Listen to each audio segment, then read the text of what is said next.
ఉగాది సంవత్సరంలోకి ఈరోజు అడుగు పెడతా ఉన్నాం. దేవుడి దయ వల్ల పంచాంగాలన్నీ కూడా నామంలోనే శుభమన్న మాట కూడా కనిపిస్తుంది. ఈ సంవత్సరం అంతా కూడా రాష్ట్ర ప్రజలకు అందరికీ కూడా శుభం జరుగుతుంది అని చెప్పి కూడా పంచాంగాలన్నీ కూడా చెప్తా ఉన్న నేపథ్యంలో దేవుడి దయ, ప్రజలందరి దీవెనలు మనందరికి ఇంకా బలాన్ని ఇవ్వాలని, ఈ సంవత్సరం అంతా కూడా ప్రజలందరికీ కూడా ఇంకా మంచి చేసే పరిస్థితులు రావాలి అని చెప్పి మనసారా కూడా కోరుకుంటూ ఇక్కడ ఉన్న అక్క చెల్లెమ్మలు, అన్నదమ్ములు, సోదరులు, మిత్రులే కాకుండా రాష్ట్ర వ్యాప్తంగా ఉన్న ప్రతి అక్కకు, ప్రతి చెల్లెమ్మకు, ప్రతి అవ్వకు, ప్రతి తాతకు, ప్రతి సోదరుడికి, స్నేహితుడికి కూడా ఉగాది సందర్భంగా శుభాకాంక్షలు తెలియజేస్తా ఉన్నాను. నవ్వు ఒక నడక చరిత్రలో విజయ గాథను లిఖించింది. దాని కింద చెరిగిపోని అభివృద్ధి సంతకాన్ని రాసింది. ఆ విజయ గాథ పేరు వైఎస్ఆర్ పార్టీ అయితే ఆ సంతకం పేరే మన అధిపతి వైఎస్ జగన్మోహన్ రెడ్డి గారు. ఈనాడు ఆంధ్రప్రదేశ్ ముఖ్యమంత్రి వర్యులుగా ప్రజలందరినీ సంక్షేమ బాటలో నడిపిస్తూ శుభకృత నామ సంవత్సరాన్ని పురస్కరించుకొని ప్రజలను ఉద్దేశించి అద్భుతమైన సందేశాన్ని ఆయన ఆశీస్సులు చేసినందుకు ధన్యవాదాలు. సంవత్సరం బుధ శుక్రులు ఆ యొక్క బాధ్యతలు తీసుకుని పంటలు బాగా పండి రైతులు సుఖించే దిశగా ముందుకు తీసుకొస్తూ ఉన్నారు. ఒక విషయం ఏమిటంటే, ఇక్కడ ప్రభుత్వం వాతావరణ శాఖ ద్వారా రైతులకు కావలసినటువంటి సలహాలు, సూచనలు ఏ కాలానికి తగిన విధంగా ఆ కాలంలో ముందుగా అందిస్తూ ఉంటారు. రైతులు వారు విజ్ఞానవంతులై వారే ఆ యొక్క వ్యవసాయ సంబంధమైనటువంటి వాతావరణ శాఖ ద్వారా ఆ యొక్క నిర్ణయాలు తెలుసుకుంటూ ఉండాలి. వాతావరణం యొక్క కుజుడు యొక్క సంచారం సరిగా లేని కారణంగా అనీవెన్గా ఉంటుంది. ఎండాకాలంలో ఎండలు ఎక్కువ ఉంటాయి, వర్షాకాలంలో వర్షాలు ఎక్కువగా ఉంటాయి. అయినప్పటికీ కూడా ఆ వాతావరణం వలన రైతులు ఇబ్బంది పడకుండా, ప్రజలు ఇబ్బంది పడకుండా ఉండే రీతిగా ప్రభుత్వం చక్కటి ప్రణాళికలు చేస్తుంది. మంచి వర్షాలని అనుకూలంగా ఉన్నటువంటి కాలంలో తెలుసుకుంటూ రైతులు పంటలు పండించుకునేలాగా వాళ్ళకి విజ్ఞానాన్ని ఆ యొక్క వాతావరణ శాఖ ద్వారా అందించే ఏర్పాట్లు చేస్తూ ఉంటుంది. పాడి పరిశ్రమకు సంబంధించి కూడా ఈ సంవత్సరం గురుబలం బాగా ఉంది. అందువలన సాగునీరు ఈ యొక్క పాడి పరిశ్రమకి, వ్యవసాయానికి కావాల్సి వస్తూ ఉంటుంది. ఉగాది అంటేనే రైతుకు సంబంధించిన పండుగ. ఎందుకంటే రాబోయే కాలంలో గ్రహాలు, వాటి యొక్క సంచారం, వాటి యొక్క ప్రభావం ఎట్లా ఉంటుందో తెలుసుకుని రైతులు దానికి తగ్గట్టుగా నడుస్తూ ఉంటారు.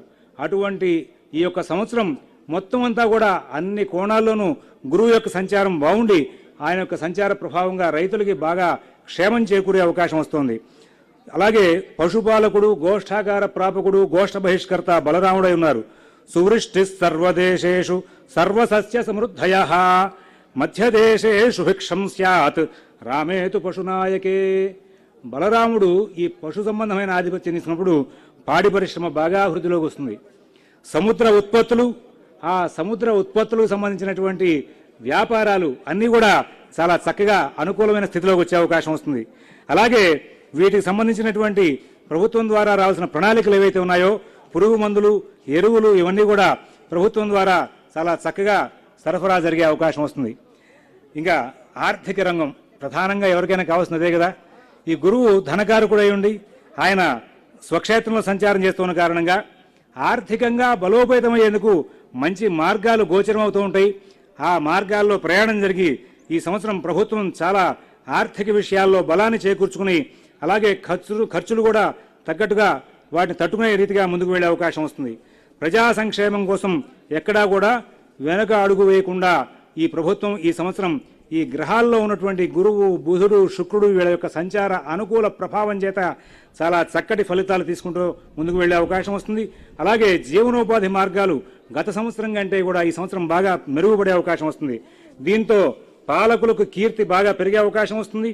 అలాగే వైద్య శాఖలో కూడా గణనీయమైనటువంటి చక్కటి గొప్ప ప్రయోగాలు జరిగే అవకాశం వస్తుంది. ప్రజలకు కావాల్సిన వైద్యాన్ని అందించే ప్రయత్నంలో వైద్య శాఖ బాగా కృషి చేసే అవకాశం వస్తుంది. అలాగే ప్రజారోగ్య రక్షణ విధానాలు, స్త్రీ శిశు సంక్షేమ శాఖ సంబంధంగా కూడా చాలా చక్కనైనటువంటి విధానాలు ఈ సంవత్సరం ప్రభుత్వం ఏర్పాటు చేసే అవకాశం వస్తుంది. అలాగే ప్రపంచవ్యాప్తంగా సమస్యలు ఉంటూనే ఉన్నాయి. ఆ సమస్యల ప్రభావంగా వచ్చేటువంటి విధానంలో ఏదైనా సమస్యలు వచ్చినప్పటికీ కూడా ముందు జాగ్రత్త చర్యగా వాటిని తెలుసుకుని ప్రజలకు రక్షణ ఏర్పాటు చేసే విషయంలో కూడా మరి ప్రభుత్వం చాలా కృతకృత్యత శాతాన్ని పొందే అవకాశం ఉంది. అలాగే మనం గతంలో చూస్తూనే ఉన్నాం, ప్రపంచంలో వచ్చినటువంటి మార్పులు, ఆ మార్పుల ప్రభావం ధరవరల మీద పడుతూ ఉంది. అయినప్పటికీ కూడా ఆ ధరవరల వలన ప్రజలు బాధపడకూడదు అనేటువంటి దృష్టితో పాలకుల యొక్క ప్రభావం ఈ సంవత్సరం ప్రజలకి అందుబాటులోకి వస్తుంది. విద్యా వ్యవస్థ అభివృద్ధిపదంగా ఉంటుంది. సంగీత, సాహిత్య, నాటక, సినిమా రంగాల్లో గురువు యొక్క సంచార ప్రభావంగా అనుకూలమైన మార్పులు, అనుకూలమైన ఫలితాలు తీసుకునే అవకాశం వస్తుంది.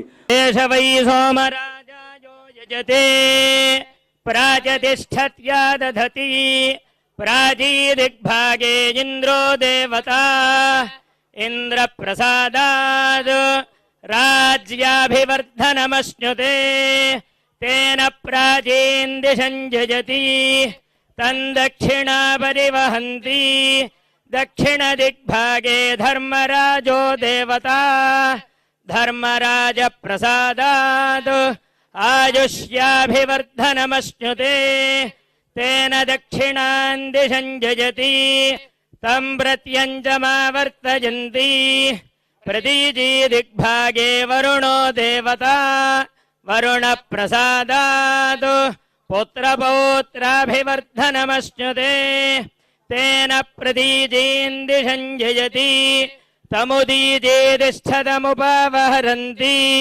ఉదీజీ దిగ్భాగే కుబేరో దేవతా కుబేర ప్రసాదాద్ ధనధాన్యాభివర్ధనమశ్నుతే తేనోదీజీన్ దిశం జయతి సర్వదిగ్భాగే బ్రాహ్మణో దేవతా బ్రాహ్మణ ప్రసాదాద్ సకల సామ్రాజ్యాభివర్ధనమశ్నుతే సామ్రాజ్యలక్ష్మీ శ్రీర్వర్చస్వమాయుష్యమారోగ్యమావేధ శోభామానం మహీయతే ధాన్యం ధనం పశుం బహుపుత్రలాభం శతసంవత్సరం దీర్ఘమాయుః శ్రియః కాంతాయ కళ్యాణ నిధయే నిధయేర్థినాం శ్రీవేంకటనివాసాయ శ్రీనివాసాయ మంగళం విరక్తాయ స్వామి పుష్కరణీతటే రమయా రమమానాయ వెంకటేశ మంగళం ప్రసన్న వెంకటేశ్వర ప్రసాద సిద్ధిరస్తు. శ్రీ దుర్గా తిరుమల తిరుపతి దేవస్థానం వారిచే ఆస్థాన పండితులచే ముఖ్యమంత్రి గారిని వేద పండితులు ఆశీర్వదిస్తూ సదాయుః పురుషస్యేంద్రియ ఆయుష్యేవేంద్రియే ప్రతిష్టతి. ఇంద్రకీలా